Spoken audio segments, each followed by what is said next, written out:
Bonjour, Renaud Gras, directeur technique chez Ecosim. Je vais vous présenter dans cette petite vidéo les nouvelles fonctionnalités d'EcoTwin DIC version 1.2. Pour cela, on va se baser sur un cas de l'aile en flexion, sur lesquels on va voir l'étalonnage sur une pièce étalon qui est différente de la pièce testée. On va voir également l'étalonnage hybride à partir d'images de mire prises par chaque caméra qui nous permettent de déterminer les paramètres intrinsèques des caméras, et on va voir les nouvelles fonctionnalités de tracé de graphique. Donc voilà, c'est parti, on va charger les images de cette pièce étalon, donc pour la première caméra et pour la seconde caméra.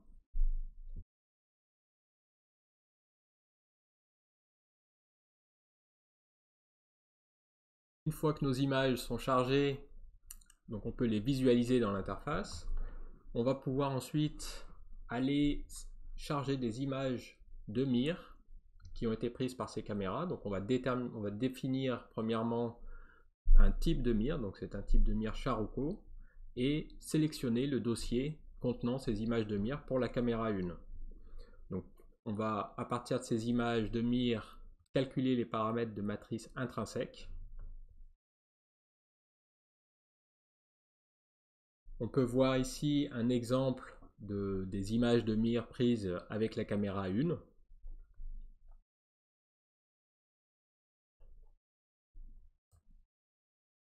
Voilà, donc une fois qu'on a fait ça pour la caméra 1, on va faire la même chose pour la caméra 2, aller sélectionner le dossier contenant ces images de mire pour la caméra 2 et lancer le calcul. Une fois que le calcul des paramètres intrinsèques des matrices de projection a été effectué, on peut aller dans l'onglet maillage, charger un maillage correspondant à la pièce étalon et sélectionner une zone de mesure sur ce maillage. Une fois que la zone de mesure est sélectionnée, on peut vérifier cette zone et passer dans l'onglet préétalonnage, dans lequel on va préestimer les matrices de projection en cliquant des points sur le maillage 3D et sur les caméras. Donc pour ça, on va charger un maillage de référence qui correspond au bâti et on va sélectionner ensuite les points sur le maillage 3D et sur l'image.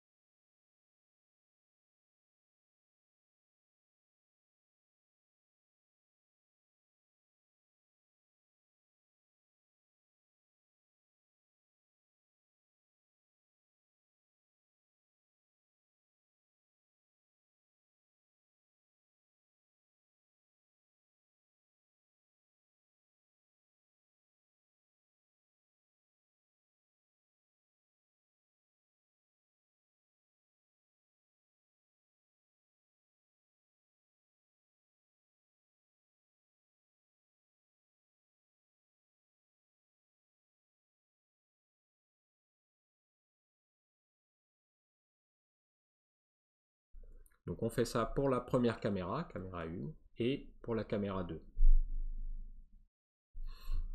Une fois que ces points ont été sélectionnés, on peut visualiser ces points sur la caméra 1 et sur la caméra 2 et lancer le préétalonnage.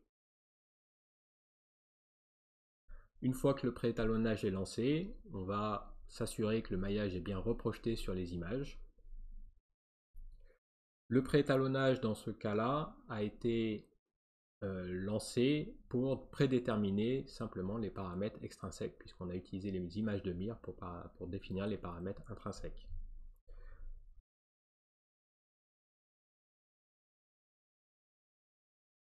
On peut ensuite passer dans l'onglet étalonnage et lancer l'étalonnage afin d'affiner les matrices de projection obtenues sur cette pièce étalon. Une fois que l'étalonnage a convergé, on peut vérifier, donc obtenir la mesure de forme entre la forme nominale donnée par le maillage d'éléments finis et la forme réelle, et ensuite exporter les matrices de projection depuis le menu Fichier exporté, matrice de projection, et on sélectionne un dossier dans lequel ces matrices sont exportées. Ces matrices seront ensuite utilisées avec les images de référence sur l'aile, donc qui est la pièce testée, et on pourra du coup les importer sans avoir besoin de faire le pré-étalonnage et l'étalonnage sur cette pièce-là. Voilà, donc une fois qu'on a étalonné sur notre pièce étalon, on va pouvoir charger les images de référence sur le cas de la pièce testée, donc qui est l'aile en flexion. Sur l'essai, on a pris des images de référence de l'aile. On va charger ces images dans l'interface graphique et réaliser maintenant la mesure de forme sur cette pièce. Donc pour ça, on charge les images en cliquant sur ajouter une caméra. Donc on ajoute une caméra standard pour la caméra 1 et pour la caméra 2. On peut visualiser les images dans l'interface graphique et ensuite passer dans l'onglet maillage afin de charger le maillage de l'aile. Sur ce maillage de l'aile, on va pouvoir créer une zone de mesure en sélectionnant les éléments de la zone de mesure à l'aide de la zone de sélection. Voilà, une fois qu'on a créé notre zone de mesure, on peut valider et se retrouver du coup avec le maillage en vert qui correspond à la zone de mesure. On peut passer ensuite dans l'onglet pré-étalonnage dans lequel on va pouvoir importer les matrices de projection qu'on a déterminées sur la pièce étalon. Donc pour ça, on va sélectionner la caméra 1, cliquer sur importer et du coup importer la matrice de projection sur cette caméra. On fait la même chose sur la caméra 2. Et on va lancer le pré-étalonnage pour vérifier que le maillage est bien reprojeté sur les images de référence. On peut ensuite passer dans l'onglet étalonnage et lancer l'étalonnage qui va réaliser uniquement la mesure de forme sur cette pièce de l'aile. Une fois qu'on a mesuré l'écart de forme sur cette pièce, on peut revenir dans l'onglet Images afin de charger la série d'images qu'on aura réalisée sur l'essai et ensuite calculer le déplacement mesuré sur cette série d'images. Pour ça, on revient dans l'onglet Images, on charge la série d'images pour la caméra 1 et pour la caméra 2. Lors du chargement de la série d'images, une petite fenêtre s'ouvre pour demander si on veut effacer les résultats d'étalonnage ou pas. Donc ici on va cliquer sur le fait qu'on ne veut pas effacer les résultats d'étalonnage afin de garder l'étalonnage qu'on vient de réaliser. Une fois qu'on a chargé ces images, on peut regarder la série d'images dans l'interface graphique et ensuite aller dans l'onglet déplacement afin de calculer les déplacements mesurés sur cette série d'images. Donc on lance le calcul. Voilà, une fois que le calcul a été effectué sur la série d'images, on peut visualiser ce déplacement mesuré dans l'interface graphique. On peut également charger un résultat de simulation. Donc ici, on va choisir un ODB correspondant à la simulation de l'essai et donner la correspondance entre le temps de la simulation et le temps de l'essai afin de pouvoir exprimer ces résultats simulés dans la base de temps de l'essai. Une fois que ces résultats de simulation ont été chargés, on peut visualiser les déplacements simulés sur le maillage élément fini dans l'interface graphique. On peut également visualiser les différences en déplacement suivant l'axe Z par exemple. On peut passer ensuite dans l'onglet post-traitement afin de créer des capteurs virtuels pour lesquels on aura des résultats de la mesure et des résultats de la simulation. Donc par exemple, on va créer un premier capteur de déplacement qu'on va appeler D1. On va créer un deuxième capteur d'une jauge de déformation qu'on va appeler E1.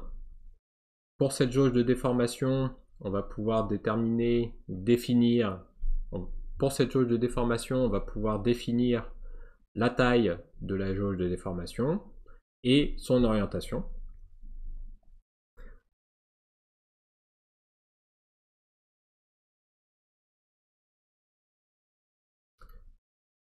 Lors de la modification de l'orientation ou de la taille, on voit dans l'interface graphique la jauge virtuelle se modifier. ce qui nous permet de vérifier que la taille et l'orientation est la bonne. Une fois qu'on a créé ces différents capteurs, on va pouvoir créer des graphiques. Donc on va créer par exemple un premier graphique qu'on va appeler G1, sur lequel on va tracer par exemple en axe X le temps et en axe Y le déplacement, mesuré suivant l'axe Z et simulé suivant l'axe Z. Sur ce graphique, on va pouvoir également modifier le titre des axes, donc que ce soit en ordonnée ou en abscisse. Donc par exemple en ordonnée, on va pouvoir donner un nom D par exemple et une unité en millimètres. Pour l'axe des abscisses, qui est le temps, on va pouvoir spécifier un temps en secondes par exemple.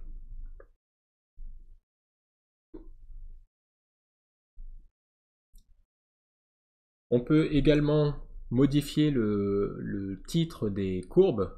Donc ici, au lieu d'avoir D1 disp Z sim, on va pouvoir modifier ce titre et dire simplement c'est D1 simulé.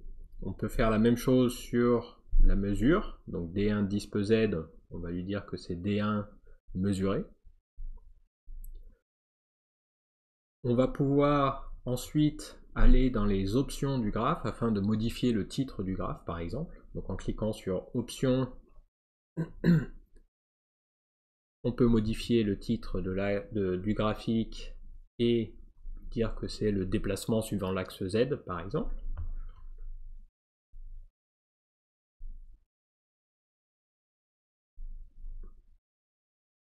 On peut également, toujours dans les options, aller modifier les valeurs extréma des abscisses et des ordonnées.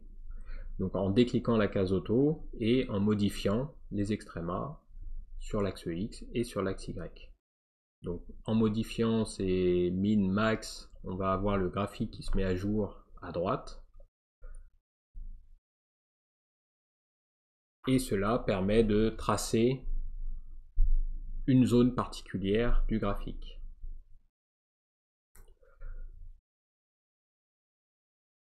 Voilà, je vous remercie. Je vous ai présenté du coup les nouvelles fonctionnalités de cette version 1.2 d'EcoTwin DIC.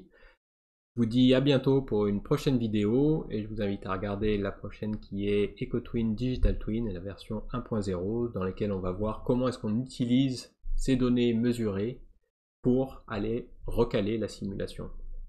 Merci, à bientôt.